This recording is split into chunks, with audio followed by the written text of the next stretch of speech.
Iran, Israel, America, China, Russia 2026 మార్చి నెలలో ఈ 5 పేర్లు వింటేనే ప్రపంచం గుండె గుబేల్మంటుంది. మిడిల్ ఈస్ట్లో ఎడారుల నుండి పైకి లేస్తున్న దట్టమైన నల్లటి పొగలు, సముద్రాల్లో ఆకాశాన్ని అంటుతున్న వార్షిప్స్ చూస్తుంటే ప్రపంచం ఏదో పెద్ద డేంజర్లో ఉందని క్లియర్గా అర్థమవుతుంది. ఇదేదో గల్లీలో జరిగే మామూలు గొడవ కాదు, వరల్డ్ మ్యాప్నే మార్చేసే సూపర్ పవర్స్ గేమ్ ఇది.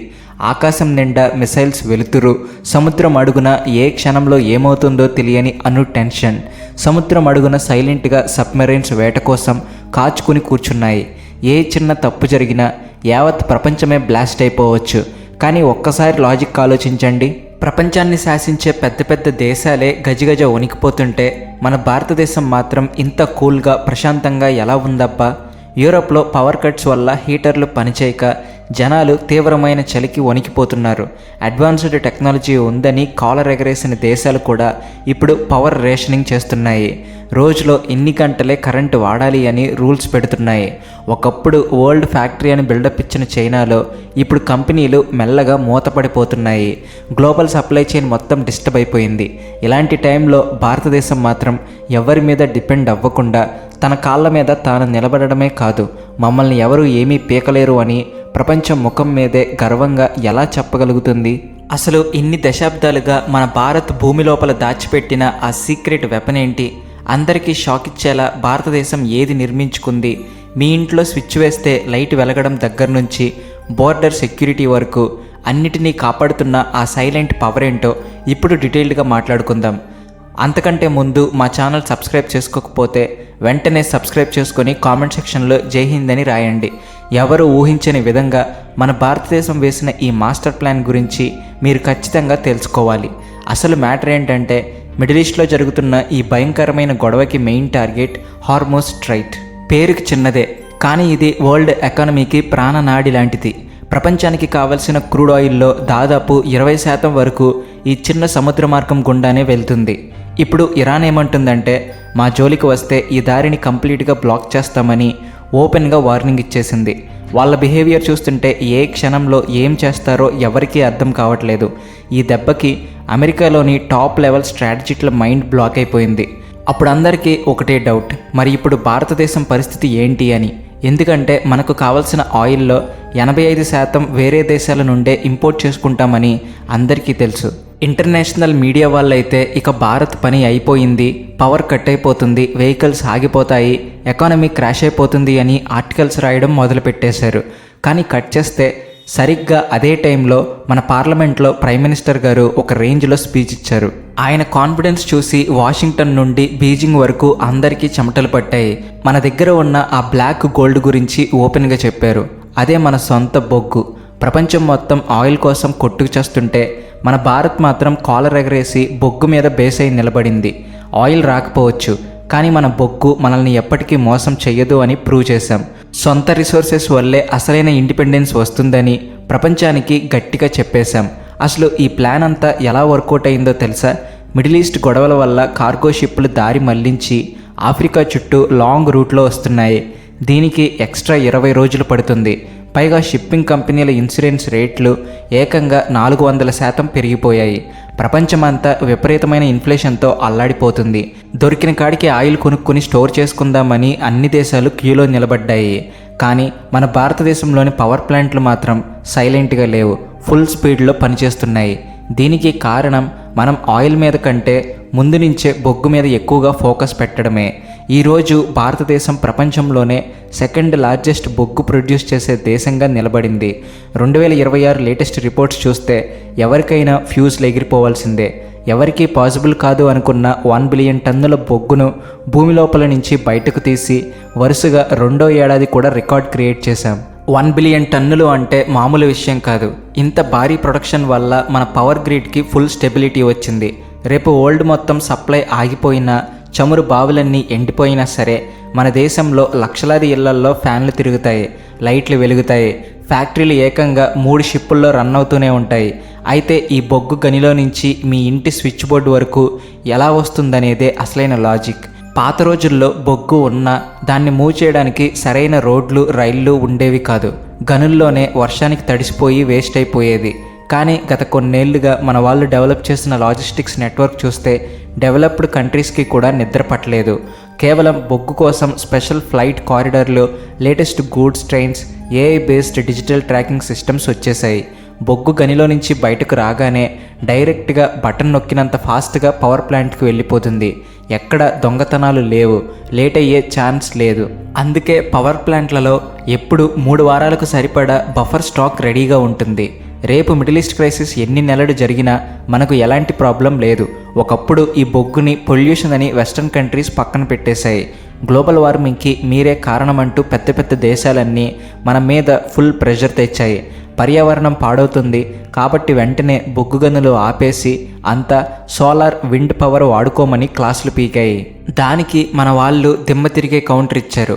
మేము సోలార్ పెడతాం, అందులో మేమే వరల్డ్లో ఫాస్ట్. ఇప్పటికే 1000 ఎకరాల్లో భారీ సోలార్ పార్కులు కడుతున్నాం, కానీ మా బేస్ లోడ్ పవర్ని మాత్రం ఎట్టి పరిస్థితుల్లో వదులుకోమని తేల్చి చెప్పేశారు. బేస్ లోడ్ అంటే 24 గంటలు గ్యారంటీగా కరెంట్ ఉండడం. ఎండలేనప్పుడు సోలార్ ఎలా పనిచేస్తుంది? రాత్రిపూట గాలి ఆగిపోతే దేశం మొత్తం చీకట్లో కూర్చోవాలా? అందుకే వెస్ట్రన్ కంట్రీస్ ఏడుపు పట్టించుకోకుండా మన గనులను క్లోజ్ చేయకుండా భారీ మెషిన్స్తో మోడర్నైజ్ చేశాం. గవర్నమెంట్తో పాటు ప్రైవేట్ సెక్టార్ని కూడా రంగంలోకి దించడంతో కాంపిటీషన్ పెరిగి ప్రొడక్షన్ డబుల్ అయింది. దాంతో కరెంట్ రేట్లు కూడా కంట్రోల్లోనే ఉన్నాయి.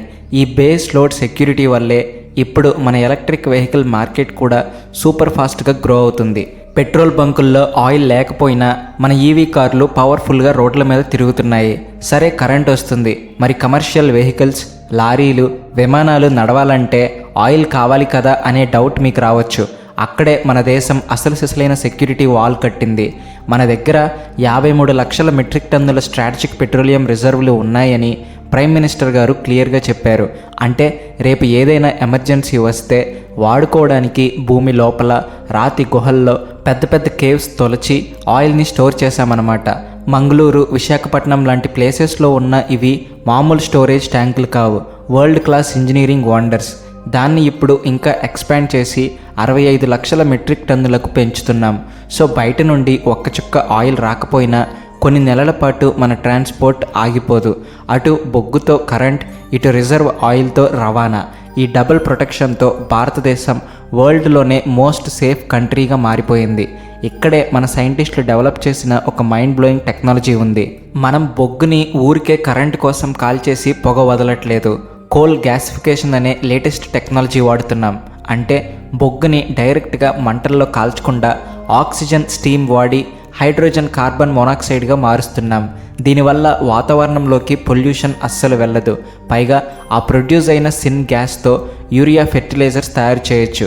ఒకప్పుడు ఎరువుల కోసం 100 కోట్లు ఖర్చు పెట్టి వేరే దేశాల మీద డిపెండ్ అయ్యే వాళ్ళం. ఇప్పుడు మన సొంత రిసోర్సెస్ మన రైతుల పొలాలకు ప్రాణం పోస్తున్నాయి. ఇది చూసి వెస్ట్రన్ లాబీలకు నోట మాట రావట్లేదు. ఇంకా మన ప్లానింగ్ ఎంత అడ్వాన్స్డ్గా ఉందంటే బొగ్గు నుండి కరెంట్, గ్యాస్ మాత్రమే కాదు, డైరెక్ట్గా లిక్విడ్ డీజిల్ కూడా తయారు చేసే ప్రాజెక్ట్స్ మీద మన వాళ్ళు సీరియస్గా వర్క్ చేస్తున్నారు. దీనినే కోల్ టు లిక్విడ్ టెక్నాలజీ అంటారు. బొగ్గుని ప్రాసెస్ చేసి లిక్విడ్ ఫ్యూయల్గా మార్చడం అన్నమాట. ఇది గనక లార్జ్ స్కేల్లో కమర్షియల్గా సక్సెస్ అయితే మనం మిడిల్ ఈస్ట్ వైపు చూడాల్సిన పనే లేదు. మన బండ్లకు మనమే డీజిల్ తయారు చేసుకుంటాం. క్రూడ్ ఆయిల్ కొనడం కోసం మనం ఖర్చు పెట్టే 1000 కోట్ల రూపాయల ఫారిన్ ఎక్స్చేంజ్ అమౌంట్ ఆదా అయిపోతుంది. ఆ డబ్బుతో మన రోడ్లు, హాస్పిటల్స్, స్కూల్స్ కట్టుకోవచ్చు. అప్పుడు మన ఎకానమీ సూపర్ పవర్ అవుతుంది. ఇవన్నీ ఊరికే పేపర్ల మీద రాసుకున్న ప్లాన్స్ కాదు, ఆల్రెడీ ప్లాన్స్ కట్టేసి గ్రౌండ్ లెవెల్లో వర్క్ స్టార్ట్ అయిపోయింది. దీనికి తోడు మన దేశం కేవలం తన గురించే స్వార్థంగా ఆలోచించట్లేదు. మన నైబరింగ్ కంట్రీస్ అయిన నేపాల్, బంగ్లాదేశ్, భూటాన్కి కూడా ఈ కష్టకాలంలో రెగ్యులర్గా కరెంట్ సప్లై చేస్తున్నాం. వాళ్ళకి పవర్ ఇవ్వడం వల్ల ఆ ఏరియా మొత్తం స్టేబుల్గా ఉంది. మనం ఆసియా మొత్తానికి ఒక పెద్దన్నలాగా సపోర్ట్ ఇస్తున్నాం. ఆఫ్రికా, వియత్నాం లాంటి దేశాలు కూడా భారత్ ఇన్ని ప్రాబ్లమ్స్ని ఎలా ఫేస్ చేస్తుంది అని ఆశ్చర్యంగా మన వైపు చూస్తున్నాయి. వాళ్లకు కూడా మన టెక్నాలజీ ఇస్తూ హెల్ప్ చేస్తున్నాం. అయితే ఇదంతా అంత ఈజీగా పూలపాన్పు మీద జరగలేదు. ఇంటర్నేషనల్ ఎన్జిఓలు మన మీద ఎన్విరాన్మెంట్ పేరుతో పెద్ద నెగిటివ్ క్యాంపెయిన్ చేశాయి. ఫేక్ రిపోర్ట్స్ తయారు చేసి కోర్టుల్లో కేసులు వేశారు. కానీ మన వాళ్ళు క్లీన్ కోల్ టెక్నాలజీతో సూపర్ కౌంటర్ ఇచ్చారు. చిమ్నీల దగ్గర స్క్రబ్బర్స్ పెట్టి కార్బన్ క్యాప్చర్ మెథడ్స్ వాడి గాలిలోకి ఎలాంటి టాక్సిక్ గ్యాసెస్ వెళ్లకుండా నేచర్ని కాపాడుతూనే పవర్ జనరేట్ చేస్తున్నాం. ఎక్కడ గనులు తవ్వితే అక్కడ వెంటనే పచ్చటి మొక్కలు నాటి అడవులు పెంచుతున్నాం. ఈ బ్యాలెన్స్ చేయడం డెవలప్డ్ కంట్రీస్కే సాధ్యం కాలేదు, కానీ భారత్ చేసి చూపించింది. అయితే చైనా ఇదంతా చూసి ఖచ్చితంగా ఏదో ఒక ఫేక్ ప్రోపగండా స్టార్ట్ చేస్తుంది. మన ఎదుగుదల చూడలేక ఏదో ఒక విధంగా మన బొగ్గు ప్రొడక్షన్ని ఆపాలని ట్రై చేస్తుంది. దానికి తగ్గట్టే మన ఫారిన్ పాలసీ కూడా చాలా స్ట్రాంగ్గా ఉంది. ఇంతేకాదు, ఫ్యూచర్లో ఒకవేళ 50 ఏళ్ల తర్వాత మన బొగ్గు నిల్వలు అయిపోతే ఏంటి పరిస్థితి అని కూడా భారత్ ముందే ఆలోచించింది. ఎవరి దగ్గర అడుక్కోకూడదు అని డిసైడ్ అయింది. అందుకే ఇప్పుడు సముద్రం అడుగున ఉండే గ్యాస్ హైడ్రేట్స్ని బయటకు తీసే ప్రాజెక్ట్ స్టార్ట్ చేశాం. ఇవి ఐస్ లాగా ఉండే గ్యాస్ బ్లాక్స్. దాంతోపాటు మన ఆంధ్ర, కేరళ తీర ప్రాంతాల్లో ఇసుకలో ప్రపంచంలోనే అతిపెద్ద థోరియం రిజర్వ్స్ ఉన్నాయి. మన దగ్గర యురేనియం లేదు, కానీ థోరియం కొండల కొద్దీ ఉంది. ఆ థోరియం వాడి ఫ్యూచర్లో అడ్వాన్స్డ్ న్యూక్లియర్ పవర్ జనరేట్ చేసి వరల్డ్ ఎనర్జీ మార్కెట్ని రూల్ చేయబోతున్నాం. అందుకే ఈ మిడిల్ ఈస్ట్ క్రైసిస్ మన సత్తా ఏంటో మనకే తెలిసేలా చేసింది. చీకటిని చీల్చుకుని వస్తున్న వెలుగులా భారతదేశం ఇప్పుడు గ్లోబల్ లీడర్గా నిలబడింది. మన దేశం ఎవ్వరికీ భయపడాల్సిన అవసరం లేదు. మన పాత నేస్తం బొగ్గు మనల్ని పెద్ద గండం నుంచి కాపాడింది. దీని మీద మీ అభిప్రాయం ఏంటో కామెంట్ సెక్షన్లో చెప్పండి. అలాగే వీడియో నచ్చితే please like and share, and also thanks for watching.